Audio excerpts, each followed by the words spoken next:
Aquí nos acompaña mi querido tocayo Julio César Wagner.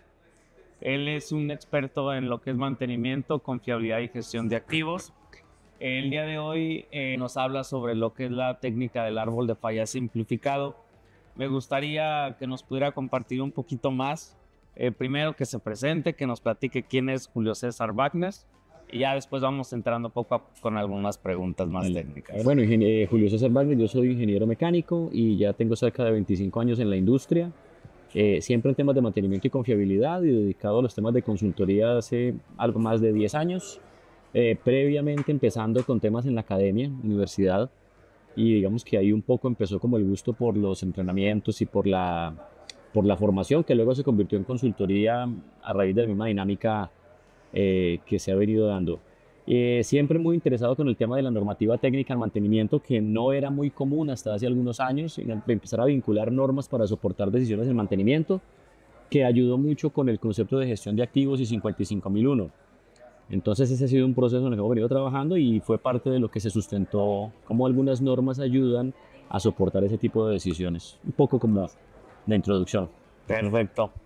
A mí de manera muy personal me llamaba mucho la atención y tenía la inquietud de escucharlo porque yo creo que todos los que vivimos el día a día en el mantenimiento, en lo que es la parte de ejecución específicamente, me acuerdo de mis tiempos como supervisor de mantenimiento y yo creo que si había algo que nos limitaba era a la hora de querer aplicar un RCA, pues el tiempo. Siempre poníamos de pretexto el tiempo, no hay tiempo, lo que queríamos era arreglar la máquina, que siguiera produciendo y no nos deteníamos ni le dedicábamos el tiempo a aplicar una metodología o alguna técnica para identificar causa raíz y mucho menos a documentarla o a hacerla parte de nuestro sistema, que es justamente lo que hoy nos platicabas. Nos explicó previamente algunas de las técnicas más conocidas y también nos estuvo explicando cuáles eran las ventajas de cada una y también cuáles eran las desventajas que desde tu experiencia y también con fundamento técnico no son tan, digamos, el mejor camino a seguir por las posibles desviaciones que pudiera tener. ¿Nos podrías compartir cuáles son esas técnicas de las que nos hablaste? Sí, normalmente uno se encuentra con técnicas ya muy conocidas y de mucho uso, como es el 5 por qué, el espina de pescado Ishikawa y el árbol de fallos. Un poco como lo más común. En algunas organizaciones un poco más maduras el análisis de modo de efecto de fallas, el ANFE, pero no tan conocidas como las otras. Estas que comenté, pues muy conocidas desde que se implementaron sistemas de gestión como ISO 9000, ISO 14000, ISO 45000, muy asociadas al capítulo 8, al capítulo 9, perdón, de las normas, que es la acción correctiva y preventiva. Yo no diría un poco las desventajas y ventajas, sino que diría más un tema de gustos, en tema de técnicas. 5 porque es una herramienta muy poderosa, solo que hay que tener cuidado con la desviación, que yo puedo ir generando las respuestas de los porqués, pero en algún momento algún parámetro me desvía la decisión y termino preguntándome y respondiéndome lo que no hace parte del evento y termino con el evento, con la causa raíz equivocada y con la falla todavía latente. Entonces hay que tener mucho cuidado en el direccionamiento de ese 5 porque espina de pescado es una herramienta supremamente poderosa, obviamente ha venido desarrollándose con mucha fuerza, es una metodología que tiene más de 70 años, pero me parece que su principal fortaleza está hacia la evaluación de procesos, un poco como hacia mi gusto. Como hablábamos que lo que queríamos era técnicas para personas del piso de la planta, para operarios, entonces sabíamos que usar una técnica que fuera muy pragmática, que fuera muy práctica y que se guiara por sí sola. De esas tres, principalmente el árbol de fallos pienso que es la que más resultado ha venido dando, y esa era la recomendación un poco. Facilitaba mucho, tú tomas un lápiz, una hoja y armas un árbol muy sencillo y siguiendo los lineamientos de por qué se presentó este evento y por qué y por qué y por qué, o cuál es la causa, armas un árbol combinado casi con el mismo método de árbol de 5 porqués, pero con una guía de pensamiento de top-down que permite llegar a una mejor conclusión.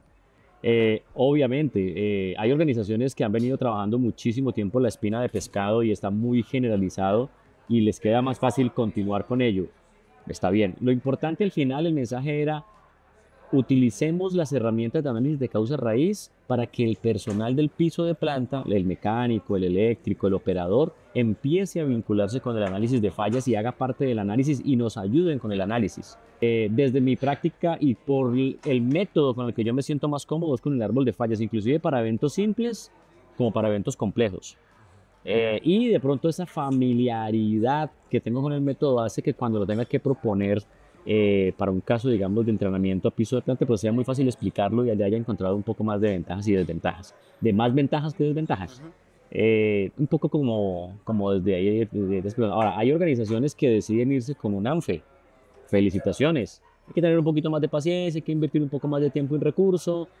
Seguramente el resultado final es un poquito más estructurado, pero, pero el camino es mejor. Ahora, ¿qué es lo que estamos proponiendo e invitando? Que empiece a convertirse en una práctica sistemática, que es donde está el problema, lo que tú comentabas. No hay tiempo, no hay espacio, después lo hago.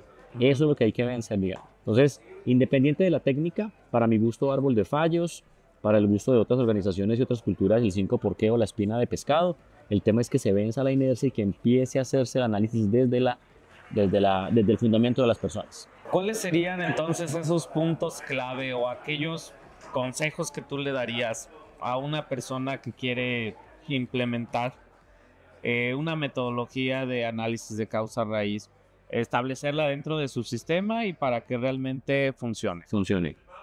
Bueno, yo le diría a los ingenieros de confiabilidad que están en este proceso y que están con esta intención, que primero busquen apoyo de la alta dirección. Lo pueden hacer solos, lo pueden intentar solos, pero se van a demorar, el avance va a ser muy lento y se van a encontrar con una enorme cantidad de obstáculos. Obviamente, acudiendo al apoyo de la alta dirección, también van a haber obstáculos, pero van a ser mucho más fáciles de superar. Entonces, primero, apoyo de la alta dirección, fundamental. Segundo, entrenamiento e información, que la gente esté capacitada y que sepa lo que tiene que hacer, que la gente ya sepa el método, cómo se quiere. Y lo tercero, seguimiento a la implementación. Se analiza, se establecen planes de acción, que haya disciplina en la ejecución y seguimiento en la implementación. Esos serían tres aspectos fundamentales. En tu experiencia, ¿cuáles son, digamos, los obstáculos más frecuentes a los que se encuentran las personas a la hora de querer implementar una metodología de análisis de causa raíz? La organización no lo ve como algo importante. Okay. Las organizaciones no están convencidas de que sea algo útil, ni están convencidas de que sea algo que ayude a mejorar la competitividad de la compañía. Ese es el gran problema. Yo pienso que el obstáculo más importante es vencer ese punto de resistencia. Después de eso, fluye. Después de eso se dan los recursos, se acomoda, se concientiza. Entonces, yo pienso que el gran problema es eso, no darle valor a la metodología, no creer en el resultado de la metodología. Ahí se resume todo. Cuando dices que no se le da la importancia, ¿te refieres a todos los niveles de la organización o en específico a quienes la lideran o la gestionan? A todos los niveles, a todos los niveles. El más interesado en establecer un proceso robusto de análisis de causa raíz debería ser la alta dirección, el gerente. Pero a veces no tiene tiempo, está muy enfocado en el resultado directo financiero, ¿cierto? El resultado del EBITDA, la pérdida, el control. Obviamente, pues ese es un aspecto importante de la gestión, pero debería entender que eso se controla con la solución de problemas. Entonces, la alta dirección no está muy convencida, le falta un poco más no tanto de compromiso, sino de entendimiento de la ventaja. Y luego de ahí para abajo los mandos medios, el nivel táctico y operativo, se dejan absorber por la rutina y sencillamente terminan por no aprovechar esta herramienta. Pero en general sí es un desconocimiento de las ventajas y un enfoque hacia solucionar con el incendio, ¿cierto? Apagando incendios y olvidando que hay que sacar tiempo para arreglar desde la base, lo fundamental. De acuerdo. Más o menos en tu experiencia, ¿has visto cuánto tiempo pudiera tardarse una organización en madurar y ya dejar bien establecido alguna técnica de análisis de causa raíz, en específico el árbol de fallas simplificado? Okay.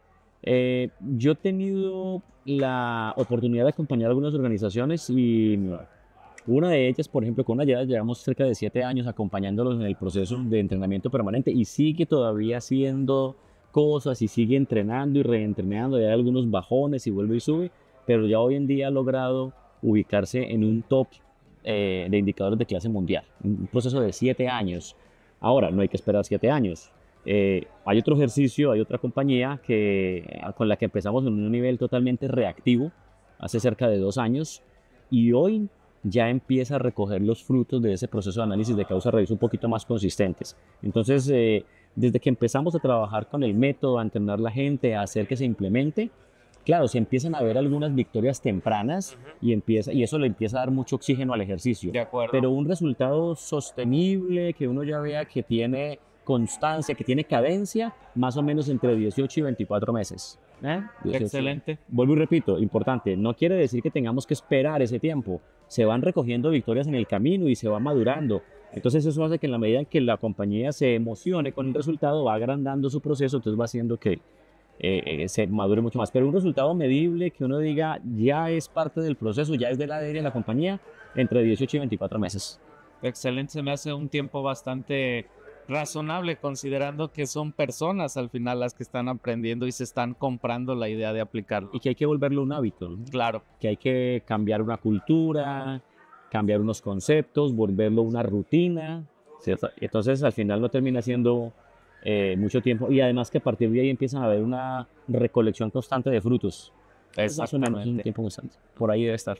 Excelente. Pues bueno, los invito a seguir a Julio César, conozcan un poco más de su trabajo, a las áreas o los campos en los que está involucrado. Y pues te agradecemos por esta pequeña sesión de CMC Talks y por todo lo que nos compartes. Muchas gracias. Muchísimas gracias. Bueno, hasta el próximo CMC. Un gusto. Gracias.